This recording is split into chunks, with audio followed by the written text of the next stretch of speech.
Well, ladies and gentlemen, welcome to this, a read-through, a Johnny Vedmore read-through about nothing other than Black Hand number 8, Comrade Savile, Inventor of Hip-Hop. And we are going to dive through history today like you would not believe. And we're going into this series, for those who don't know, one day I was asked by Whitney Webb to go and look while she was researching One Nation Under Blackmail, to go and do a bit of research on the crazed ownership of Esmeralda's barn. And I went back in time. And as always, I was like, okay, this is the information. And then I was like, but there's this other stuff I came across and I really want to look at it. So this ended up being 5 articles that came out first on Unlimited Hangout when I was living in Chile. The first one, I think, came out December 2022.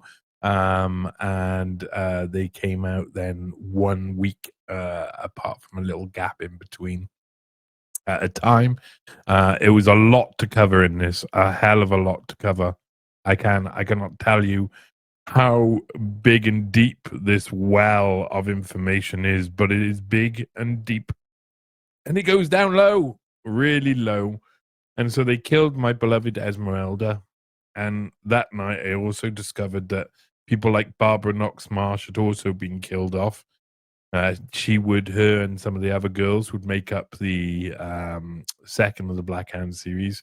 And some of the people to take over the clubs included the devil himself, this Horace Dibbing character, a severely, extremely naughty fella, who was the guy who invented the Satanic Man in a Mask sex parties, made famous by Stanley Kubrick. And he had a couple of Pygmalion girls he trained from a young age to be sex slaves at this party, so he could wear his little leather suit with the buttons undid at the back, and people could see his bum and give him a little spanking because that's what he liked. And then he'd watch people do things to his missus, and was the second of his Pygmalion girls here.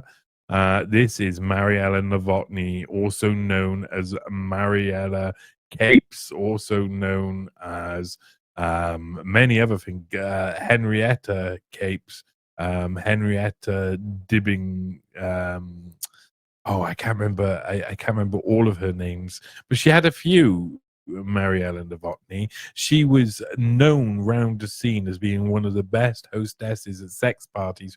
She got married to Horace Dibbing while he was in his 50s. She was only 18. She took up the opportunity, and she got smuggled out of JFK's bedchamber after he had been made president and before he had actually been put into office by the FBI and the CIA and smuggled back across to Britain.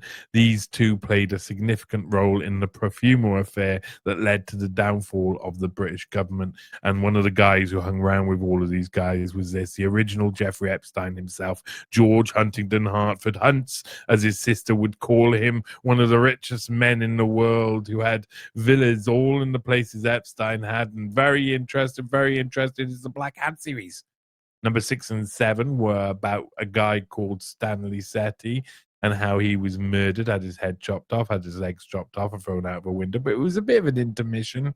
And now we're going to go on to the next one. And the next one is a significant episode of The Black Hand. We are going across now to my Substack. I decided this week that to do a Johnny Vedmore read through, I'd like to do it for my Substack. And I'd like to encourage people to come either to Substack or to Patreon and become supporters over there. Potentially become paid supporters, and you can get stuff like this early. And this is one hell of an article, and I need your support desperately. This type of work, there's a lot of people who come sniffing around who want to make you sell out, and you trying to I'm trying my best to kind of make a living on this, and I need to keep going. I need to go forward. I need any help I possibly can.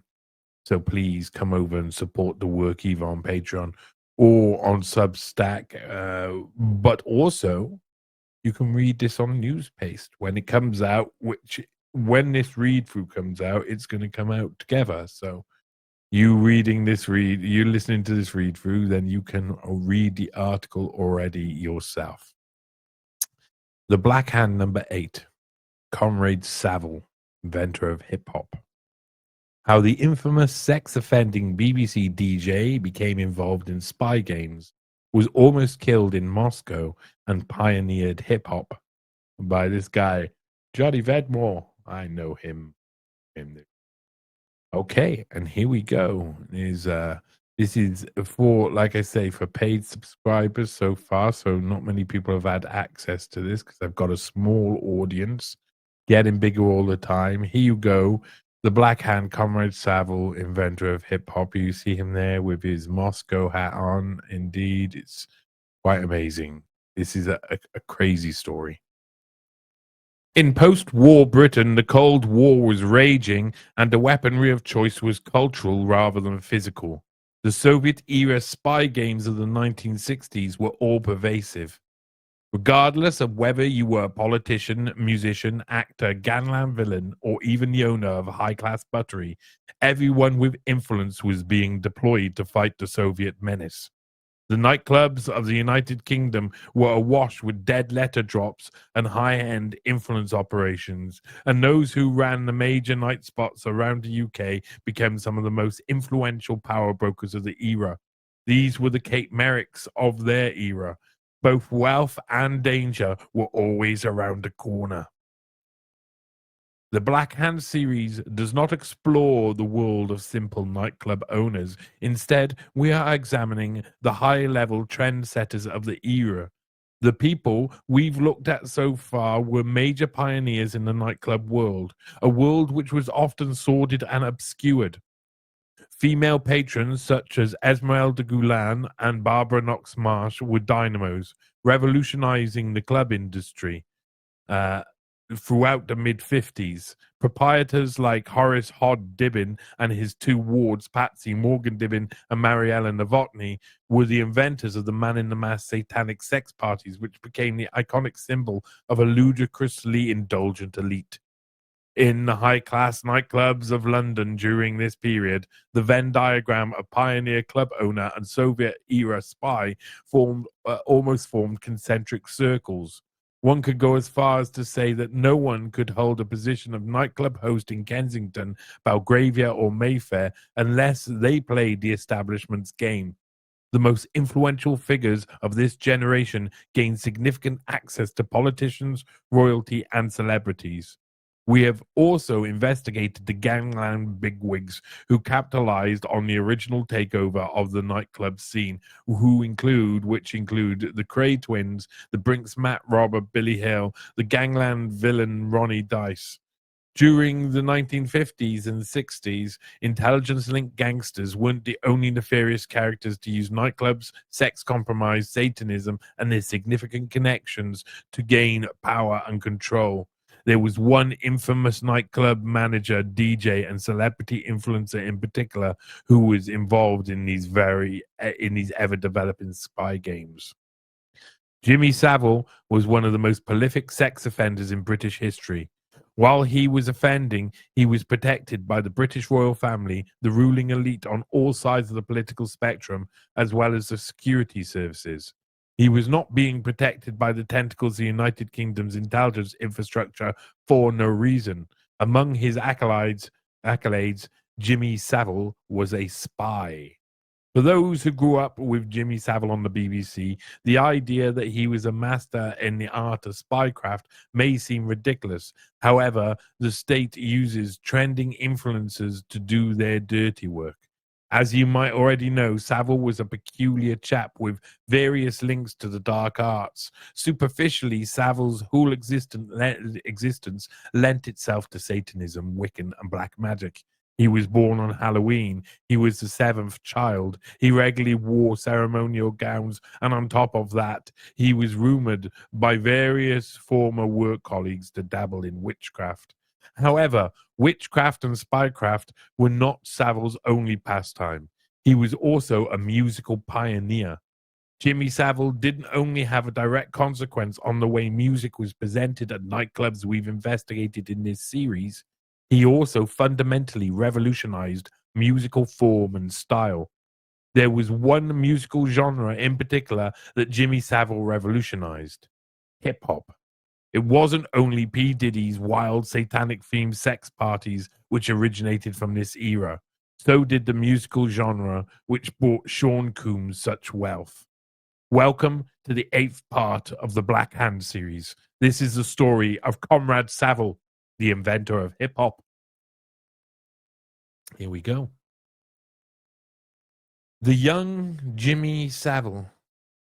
James Wilson Vincent Savile was born in Consort Terrace, Leeds, on the 31st of October 1926. He was the 7th child of Vincent Joseph Marie Savile and Agnes Monica Kelly.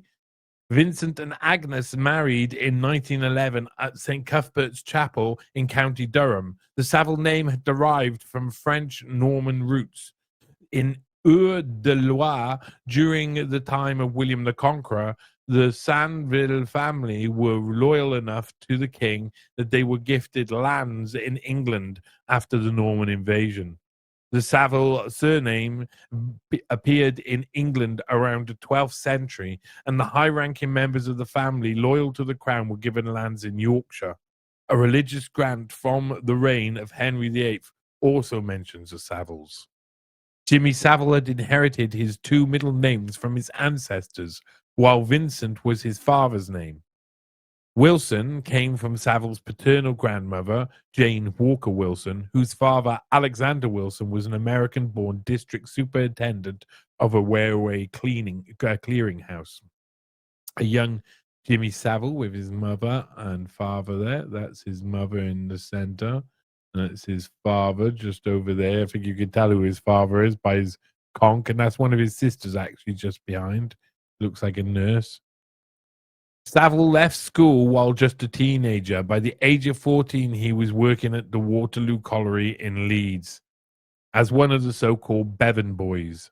Savile spent 7 years down the mines, telling Michael Parkinson and guests, "Now there's nobody but nobody ever did 8 hours down the pit and came up as immaculate as they set off, with white shirt and everything like that. They were quite convinced that I was a witch. If you go to South Kirby now, you'll get some of the old miners when you say, 'Jimmy Savile's done well, hasn't he?' And they'll look around and they'll say, 'He's not what you think, you know. The forces of darkness are at work there.'" Once Savile's time as a miner had come to its conclusion, he worked as a farmhand, a scrap metal dealer, and eventually became a porter at Broadmoor Hospital. The latter job gave Savile access to vulnerable people, and his time at Broadmoor may have been the genesis of his well-reported malevolent criminal behaviors. In this edition of The Black Hand, we will reveal new information about Savile's involvement in propaganda campaigns led by Western intelligence agencies. To do so, we need to go back further and deeper than anyone has dared go before. We start at 22 Consort Terrace in 1942, where a young man is advertising a gents cycle for sale in the Yorkshire Evening Post for £6. It was wartime, and like everyone in Britain during the peak of World War II, the Savile family needed funds. A year later, we find 22 Consort Terrace listed in the Yorkshire Evening Post as they advertised a large front basement combined room, preferably to a middle-aged lady. At this time, Jimmy Savile was going by the names James Savile and Jim Savile, with his first name often misspelt. His last name often misspelt. In 1942, Savile was 16 years old, and cycling was the first long-distance sport he began to focus on. Only 5 years later, a Yorkshire Evening Post article entitled "Pilgrim Cyclists Ride to Lord's" centers around the exploits of a 21-year-old Jim Savile. The report tells of the Leeds District section of the St. Christopher's Catholic Cycling Club being not too sure of the attractiveness of a mass cycling pilgrimage to Lourdes. The club's national headquarters in London had planned the trip, for the following September, with a meeting to arrange the event in Stratford-upon-Avon the week after the article went to print. The article explains why the club were uneasy with the plans, stating, "Main reason for their hesitation is the experience of Jim Savile, their 24-year-old ex-naval Chapeltown member, who has done 5 cycling trips in France since VE Day. He believes he was the first post-war British cyclist to get into the continent, and sets out for his 6th trip on Good Friday. France was barely out of the grip of Nazi occupation and was awash with military checkpoints, ongoing operations and intelligence recruitment programs. During this period, travel was restricted in large parts of Europe. Poverty was rife and devastation was all around. Post-war European checkposts weren't simply to control the flow of traffic. They were used to identify potential war criminals, arms smugglers, people traffickers, and foreign intelligence operatives. If a potential spy was picked up, they were more likely to be recruited rather than arrested. This was the Cold War, and the British and Americans were ahead of the game. The latter article claims that Savile was ex-naval, which could be one of the many white lies he made throughout his career. However, it may be true, and Savile may have already been a Navy recruit by this time.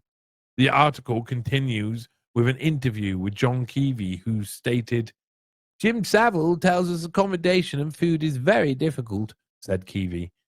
"On one of his trips, he was stranded in Paris and had to seek the hospitality from the American army.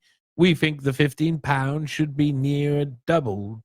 There is also a point that many of our members have returned from the forces and feel that they have had enough of roughing it for one season at least. Still, we shall give the conference Savile's information and decide when we know more." This is the article here, talking about Jim Savile, spelled with 2 L's. The article claims Savile had already cycled to France 5 times since the European theatre of World War II came to a close, with a 6th journey planned just weeks after the article was published. We can assume that Savile's offending started somewhere, and post-war France would have presented a potential sex offender with a litany of opportunities. It should also be noted that Jimmy Savile was a perfect recruit for various Western intelligence agencies, especially during the dawn of the Cold War and the emerging East versus West culture warfare of the era. After all, Savile was a man of many faces. He was extremely talented, and he had been entertaining people for many years. In fact, the same year he was reported a cycling expedition to Lords was announced, he was also pioneering hip-hop. There's no word of lie. He was pioneering hip hop. That's a good word. J. Diddy, hip hop pioneer. By the 1950s, Jimmy Savile entered the nightclub industry, and directing dance halls led to a career in the music industry. When he started running dance hall nights in venues such as the Palace, he often went by the name James Savile, and his nights were like nothing anyone had ever seen before. Savile used the technology of the time in innovative ways, and his use of media left him decades ahead of the competition in many ways. Jimmy Savile's time with within the northern dance halls saw him gain a reputation not only as a musical pioneer but also as a tough man. He was already someone who would use young girls as collateral. Savile himself made a selection of statements to Will Yap while he was filming When Louis Met Jimmy about this period of his life, stating, "In dance halls, I invented zero tolerance. I wouldn't stand for any nonsense whatsoever, ever, ever, ever, ever. I was always in trouble with the law for being heavy-handed, always. But I couldn't care about that. I never threw anybody out, tied them up, put them down in the bloody boiler house until I was ready for them at 2:00 in the fucking morning. They pleaded to get out. Nobody ever got slung out of my place. He'd tie them up and everybody would come back, and I was the judge, jury, and executioner. You know, if a copper came and said, you were a bit heavy-handed with them, that kid, or those 2 guys, whatever, I'd say, Your daughter comes here. She's 16. She's not supposed to come into town, but she does, and she comes here. Presumably, you'd like me to look after her. If you don't want me to look after her, tell me, and I'll let them dirty slags do what they want to her." By 1962, commentators were ignorant of Jimmy Savile's real nature. He was one of a kind. In a Liverpool article entitled "The So Odd Man Out," the reporter first posits that there are two main ways of presenting gramophone records over the air. They claim that DJs either go all out for laughs or aim to project a self-assured yet warm and friendly personality, with the author going on to write, "Jimmy Savile does not fit into either of these categories. He gabbles, mumbles, and slurs and races through his comparing duties. He repeats himself. More often than not, his stuff is unscripted. He employs a brand of zany humor, but he isn't really a comedian." The article goes on to say, "And yet Jimmy Savile has become one of the nation's favorite record playing personalities. We can half solve the Savile mystery by comparing his outstanding popularity to that of Aina Sharples and Company.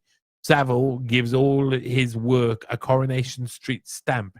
He's one of us, or if you prefer, one of them." In the 2004 Guardian article written by Harlan Miller, the writer and artist lays out the case for Jimmy Savile inventing hip-hop style many years before Africa Bambaataa. In the article entitled "Lord of the Bling," Miller stated, "I relaxed against the wall with my book, Jimmy Savile's autobiography. Love is an uphill thing. I'd just reached the chapter in which Jimmy came to invent the twin decks by paying a local metal worker to weld two domestic record decks together for more continuous play at his dance party in Leeds. In doing so, he potentially became the first DJ." Miller points out that Savile's flamboyant tracksuits, flashy gold chains, and wraparound shades were part of Savile's public image by 1973, a decade before the b-boy style of New York became popular. Although Savile, being the grandfather of hip-hop, may be a stretch, the welding of two domestic record players cannot be understated in the development of DJing. Savile had invented a way to seamlessly mix tracks for continuous play. The term disc jockey was coined in 1935 by radio commentator Walter Winchell, and the first ever DJ party was in 1943. A 17-year-old Jimmy Savile played records in a function room of the Loyal Order of Ancient Shepherds in Otley, England. Savile claimed to have been the first to use twin turntables for continuous play in 1947, and by 1958, this earned Savile a job at Radio Luxembourg. Radio Luxembourg was a vital weapon in the establishment's propaganda arsenal. The station was created during the 1930s in response to the all-pervasive European state media such as the BBC. During World War II, the radio station was commandeered and controlled by the German propaganda machine. After the war, the British and Americans ensured they turned the platform into a Western stronghold.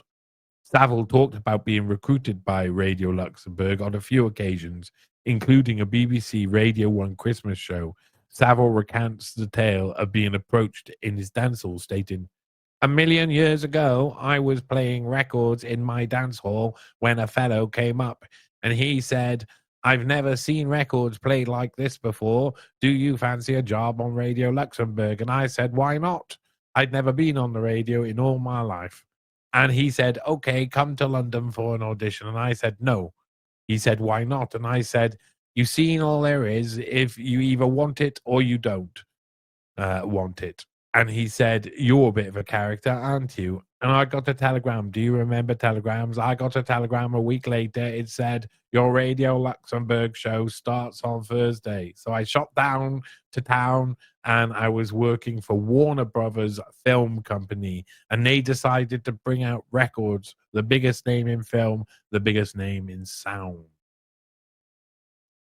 On Radio Luxembourg, Savile became the presenter of Warner Brothers Records show with an episode on Wednesday listed as Teen and 20 Disc Club and another show on Saturdays called Guys, Gals and Groups.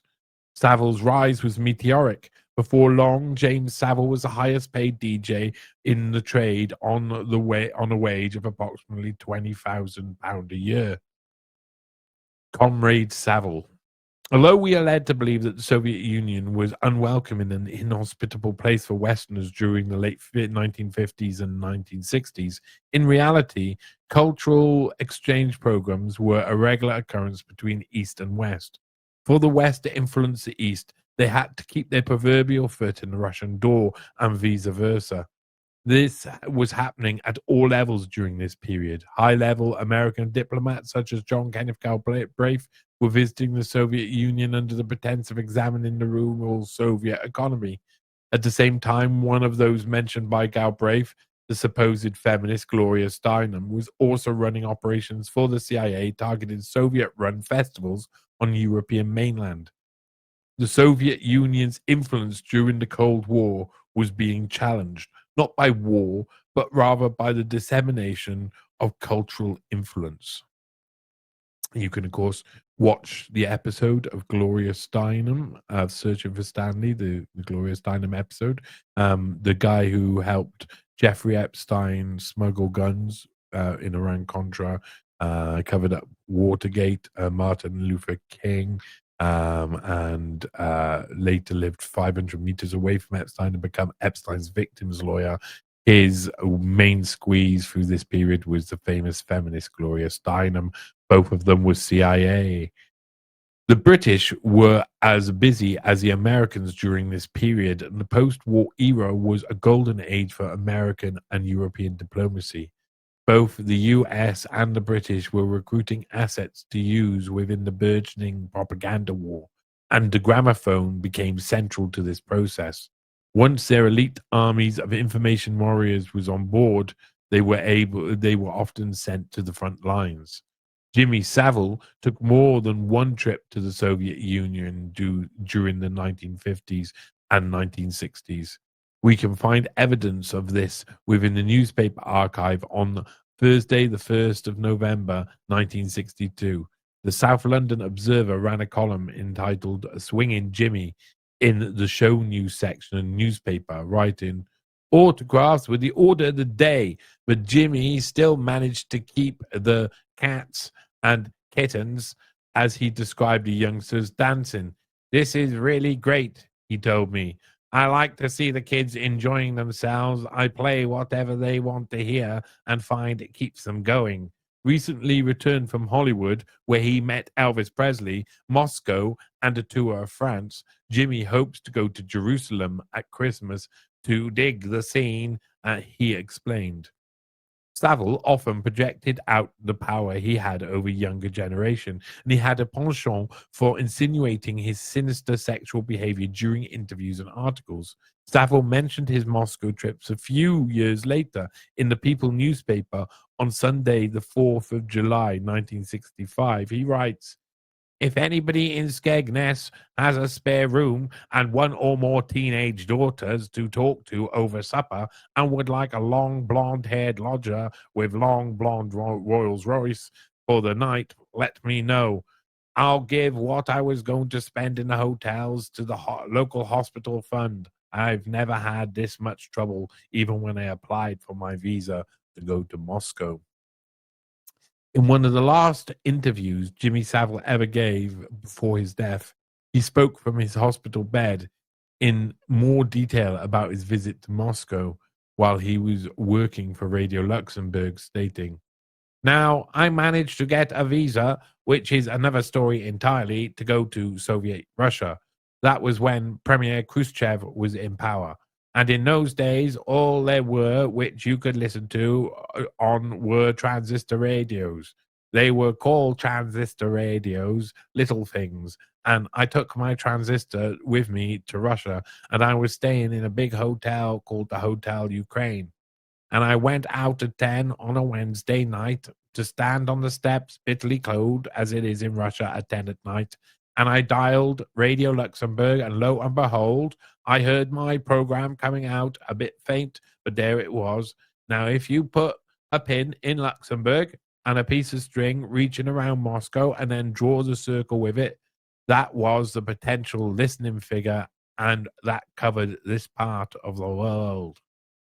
Jimmy Savile's visa issues when trying to visit Soviet Union weren't well reported at the time, but later Savile went into more detail with his Sunday column in the People newspaper on the Sunday, 17th of August, 1969. Savile stated, "The longest, oddest time was when I went to Russia for 2 weeks. This was at the height of the Cold War a few years back, and it was very difficult to get a visa. After a lot of top-level fiddling, I finished up on a plane to Moscow, having just finished at Top of the Pop studio with only an hour to catch the flight.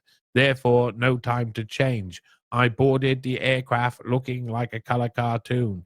Gold jacket, bow tie, biscuit shirt, fawn trousers, and a pair of green patent leather shoes." Even though the Moscow trip was important enough that Savile required top-level fiddling for it to take place, there is no real reason given why he needed to go to Moscow during the height of the Cold War. The journey was not a smooth one, and the story escalates into unexpected soon after he lands. Savile wrote, "At Copenhagen, an official told me that my bag had been put on the wrong plane. Oh boy, I arrived at Moscow and the airport came to a halt. I fitted into the Soviet scene like a peacock on a bomb site. The lost bag was all my ordinary clothes and shaving gear turned up 10 days later. Those 10 days were among the greatest unbelievable situations ever." What Savile says about his time in Moscow sounds more like the Bourne Identity than standard BBC business.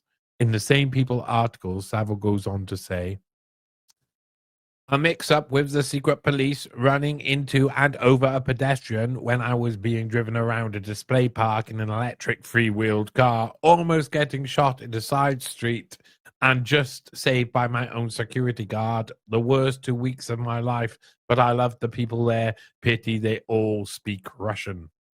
Savile considered the Moscow trip to be the worst 2 weeks of his life. He admits to a run-in with Soviet secret police, running over a pedestrian, almost getting shot on a side street, and having to be saved by a security guard. These events were serious enough that one would assume Savile would have mentioned them elsewhere. However, he waited years to mention them publicly. Trying to work out when Savile took this trip to Moscow isn't easy. The previously mentioned 1962 article entitled "Swingin' Jimmy," a trip he took to Moscow, which is briefly noted. However, in the 1969 article, Savile mentions that he had just finished recording Top of the Pops and went straight to the plane. Top of the Pops premiered in 1964, meaning Savile visited Moscow more than once. In 1968, Savile addressed a congregation at St. Augustine Roman Catholic Church in Tunbridge Wells, dressed in a green and gold tracksuit, which had been presented to him by the National Amateur Bodybuilding Association, which he was the president. Savile had just come from judging the Miss Universe contest in London. The following day, Savile donned his green floral witch's gown and sandals. The article in Kent and Sussex Courier on Friday, the 27th of September 1968, entitled "Jimmy Savile Talks About God and Winning Lines," stated, "Music for the service was provided by a four-guitar ensemble, and Father William Howe, who officiated, welcomed a diminutive disc jockey who told the congregation, among them girls of the convent in their scarlet robes, about his recent lone visit to Moscow and the suspicions it evoked." The previous year, Savile had been part of a trite propaganda campaign targeting Russia. In an article in the People newspaper on 12th of November 1967 entitled "This is Comrade Savile," the reporter states, "Disc jockey Jimmy Savile, who revolutionized pop music presentation on BBC TV, has been signed up to lead another revolution in Russia. He will present the first top 20 radio program to be beamed by the BBC overseas service to Russia. with his own comments dubbed in on the soundtrack in Russian. Jimmy said yesterday, "This should be a smash. I'm going to record the first program in the pit where I used to work as a miner." Savile wasn't only sent on multiple missions to Moscow, some of which were not reported, but his shows were also being dubbed into Russian. It was clear that the Western propaganda chiefs believed that Savile's enigmatic style was a powerful weapon against Soviet stoicism. Even though Jimmy Savile only mentions one trip to Moscow, we can trace around 3 visits during the 1960s. Regardless, the Cold War didn't end when the 70s began. The religious man. During the Cold War, Jimmy Savile was a hot commodity. After all, the front lines of the growing information war were the printed media, television, and radio, and Savile had his fingers in every pie. Not only was he well-connected friend of the ruling elite, but Savile also won the hearts of the British public. In the early 1970s, his focus surprisingly switched to religion. In one of his weekly People columns from December 1971, Savile wrote, "The appointment of the head of the BBC religious department means that there will be an automatic rethink about the quite considerable amount of such shows on radio and TV. My own speakeasy show, run by the religious department, has zoomed to #1 listening spot, and our producer, Reverend Roy Trevivian, has been moved to cast his eyes overseas, and we are all trekking off to Moscow to do a program on what makes the young tick over there." Savile hosted Speakeasy, a discussion program targeting teenagers, which aired from 1969 until 1973. The producer for Speakeasy was Reverend Roy Trevivian, a religious man with powerful acquaintances and a cumbersome drinking problem. This wasn't the only program that Trevivian was to produce for Savile. Another time slot on BBC Radio was filled by a program called Savile's Travels. The two Trevivian produced programs aired one after another, and both programs saw Savile traveling to different locations. This continued until Trevivian's drinking problem got the better of him, or at least that's the official story. Trevivian was busy while he was producing Speakeasy and Savile's Travels. He appeared in a section of Malcolm Muggeridge's Jesus Rediscovered, which was also released in 1969. The same year, Speakeasy began. Some of the conversations with Michael Muggeridge also appeared in What They Believe, alongside conversations he had with comedian Spike Milligan, Zambian President Kenneth Kaunda, and the next Lord Chancellor Quinton Hogg, and many others. Here he is. Reverend Roy Trevivian conducts a service at St. Francis Church. After the BBC finally accepted that they could no longer cover up Jimmy Savile's litany of sex crimes targeting children, Dame Janet Smith DBE was commissioned to write a review in October 2012 in Chapter 7 of BBC Trust's official review under the title Rumours, Stories and Jokes. One rumour in particular is discussed, with the document stating, Jeff Simpson, a press officer in the 1980s and 1990s, heard that Savile had sex with young girls and also girls who were in hospital. He thought that the girls were young, but did not know how young. He heard the story that Savile had been having sex with a young girl in a camper van while the producer of Savile's Travels was driving it. The producer, Ted Beston, denies the truth of that rumor. Mr. Simpson also heard that Savile would invite girls back to his flat. The carefully contrived response to the allegations named Ted Beston as the producer of Savile's Travels. However, Ted Beston took over as producer of Savile's Travels after Roy Trevivian's severe alcoholism had made his position untenable. The Dame Judith Smith review was either incompetent or chose to ignore that Trevivian had also been the producer of Savile's Travels. We can't find any evidence of Trevivian's involvement in the program in question from Daily Mirror article entitled Savile's Travels from 9th of January 1970, which states Savile's forays into academic life proves what a regular card he is. His radio program fills one of the BBC's religious slots and is produced by Reverend Roy Trevivian, the BBC's principal religious producer. That's articles actually titled Savile's Travels. The official BBC review into Savile's crimes appeared ambiguous in places and purposely deceptive at times. Dame Judith Smith, DBE, had all the data and information available to her, but they ignored Roy Trevivian's involvement in Savile's travels. The aforementioned BBC press officer, Jeff Simpson, elaborated on the story in section 7.37 of the review. Some of the language used within the review appears morally detached, lacking in social awareness, and sometimes outright inappropriate, with the Smith review stating, "Another story, which has a similar punchline, was told to me by Mr. Simpson. He said that he had heard the story that the producer of Savile's Travel had been driving Savile's camper van while Savile was having sex with a girl in the back. They were driving to a civic reception on the outskirts of a town. The van stopped and the girl got out. The van drove a short distance and Savile stepped out of the van and was greeted by the mayoress, who welcomed him and thanked him for his good work he did with children. As I have already said, the producer in question, Mr. Beston, denies the truth of that variant of the story." The punchline Dame Judith Smith's official BBC review referred to was the sexual assault of a child.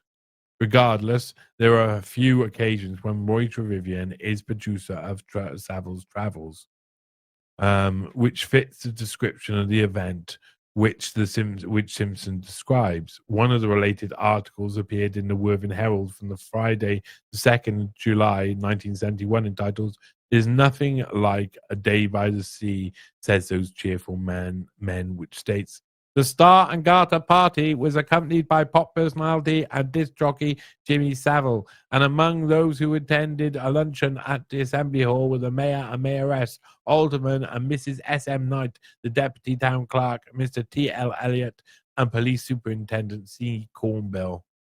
An early event which took place on the 16th of May 1969 was mentioned in the Harrow Observer under the title "Support for the Great Walk." Charles Stenhouse, who was the mayor of Harrow, wrote, "The Great Walk will take place on Sunday, May 18th, in aid of various charities supported by walkers in Greater London. In connection, I intend to present at the Harrow checkpoint in Box Tree Road, near its junction with High Road, Harrow Weald, at 11 a.m. on Sunday, May 18th, in order to hand to Mr. Jimmy Savile, the television personality, a sponsorship list headed by the mayoress and myself, and including the names of many members of the council who are supporting the list in aid of Invalid Children Aid Association." There were many occasions where Roy Trevivian was producing Savile's Travels, which fit some of the descriptions of the supposed rumors, stories, and jokes told in Dame Judith Smith's official BBC review of Jimmy Savile's criminal behavior. In 1972, a year before Savile's Travels were discontinued, Roy Trevivian was still Jimmy Savile's producer for the BBC Religious Department. The program ran from 1968 and Ted Beston did not produce most of the series. It is also astounding that someone as notoriously cryptic about religion as Jimmy Savile was chosen as a representative of BBC's key religious programs. And even those who worked with him navigated the proverbial mulberry bush to avoid talking about Savile's religious beliefs. In an article from January 1972 in the Liverpool Daily Post, Roy Trevivian is asked about Jimmy Savile's religious beliefs. Trevivian told reporters, "Let anyone start knocking Jesus to Jimmy and they'll soon end up with egg on their face. There is no hand blacker. Jimmy Savile's visits to Moscow haven't been almost lost to time and tide for no reason. Savile's history of systematic child sexual abuse was finally revealed to the public by the same official entities which protected him, and soon the cover-up began. The BBC handed over certain information from the archives to the Metropolitan Police, and there were no attempts made to prosecute people based on that evidence. The BBC review conducted by Dame Judith Smith, DBE, is rife with inaccuracies, falsehoods, and misleading information. Yet, as always, the official review was designed to draw a line under the allegations rather than to discover the truth. If a full independent review of Savile's associations with official bodies had taken place, the truth would have shaken the establishment to its core. When Savile started traveling to Moscow, there were also many other intelligence-backed missions to Moscow. In 1961, the editor of the Telegraph commissioned the eventual patsy of the Profumo affair, Stephen Ward, to go to Israel to sketch participants in the Eichmann trial. Subsequently, it was suggested that he should travel to the Soviet Union to sketch leading Russian politicians. Ward had trouble obtaining a visa from the Russian embassy, and it was suggested that he make contact with a Russian spy, Yevgeny Ivanov, as the link might be useful. In 1963, Ward's supposed suicide in custody also drew a line under the Profumo affair. Savile described the 2 weeks he spent in Moscow as the worst time of his life, and there is some suggestion that his run-in with the secret police was more significant than we may think. Savile was openly working for a known Western propaganda outlet, which was systematically targeting Russia with powerful cultural weaponry. Savile had to obtain a visa to travel to Russia and bemoaned the difficulty of this process, making it unlikely that the Soviet authorities were oblivious to his role as a state propagandist.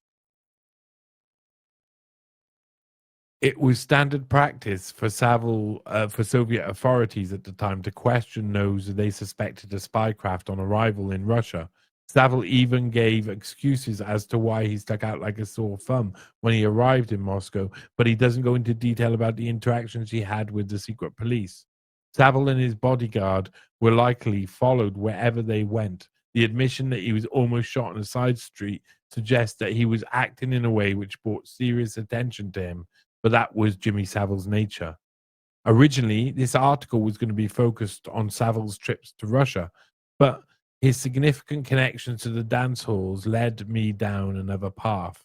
The Black Hand series began in nightclubs of the United Kingdom, and whether you like it or not, Jimmy Savile pioneered the nightclub scene. The importance of the creation of DJ dance parties and dual turntables to the development of various musical genres cannot be overstated. By the fact that Savile dressed in b-boy apparel 15 years before the image rose to popularity in New York is also notable.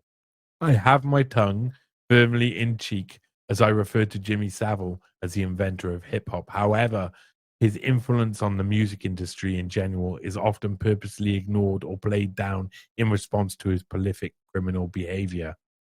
It was also important to understand who was handling Savile during part of his career, and Father Roy Trevivian's involvement led me to discover significant inaccuracies with Dame Judith Smith's DBE's official BBC review of Savile's crimes. In hindsight, allowing the Foxes to investigate the behavior of their skulk is ridiculous, but that has become standard practice. There is much more to be discovered about Jimmy Savile's time in the nightclubs of the UK during this period. Savile had significant links to some of the main characters involved in the Profumo affair. However, that's a story for another time. Anna, I make the note, and it has to be made. Jules Ballantyne helped me research much of this article, and her contributions were electric. Jules Ballantyne knocked it out of the park, to be honest. She enjoyed the Black Hand series so much that she started helping me research it. And listen, hey, if you have any want like that, if you suddenly like, oh, maybe I can help Johnny do something, yeah, that is another way that you can help support this work and get more stuff out. And as you can see, here we are. Look at those. Those are the other parts of the Black Hand series. And you can be here at my Substack supporting very early on. Of course, there's a lot of information there, but there's a lot of links in there too. There's a lot of extra media for you to look at. And this is a story that had never got told.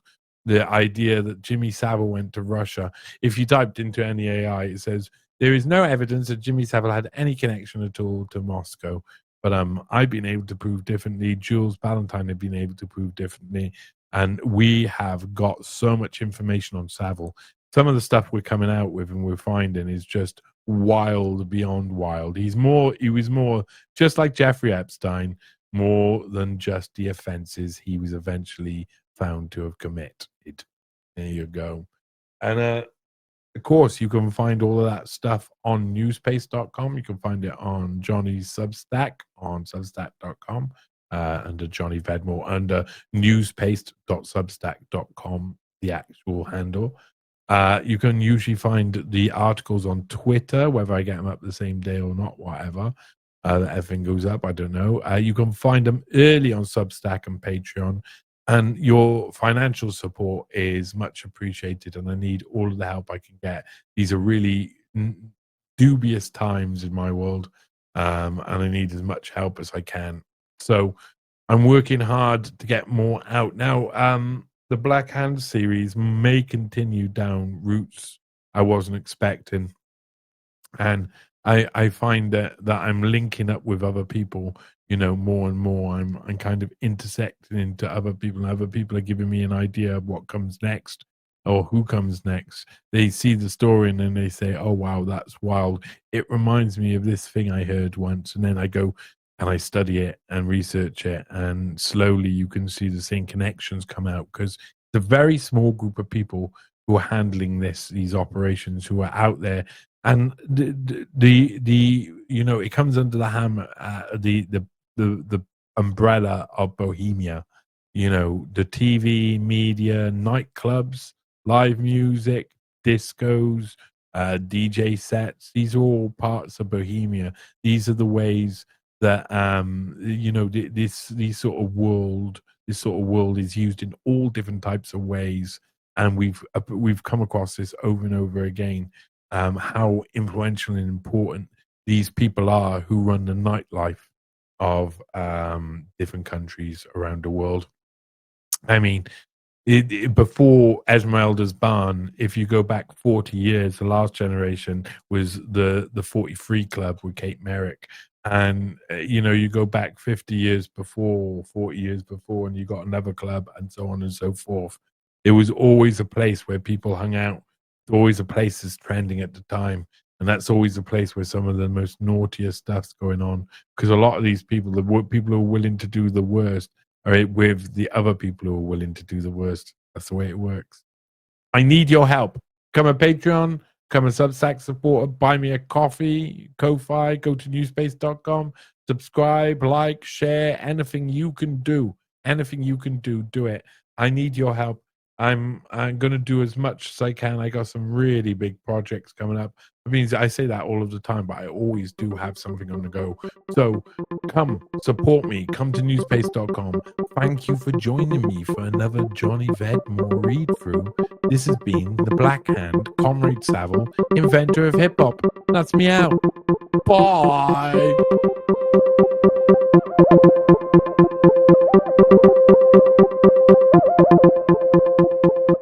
Young generation, like Prime Minister Trudeau, President of Argentina, and so on, that we penetrate the cabinets.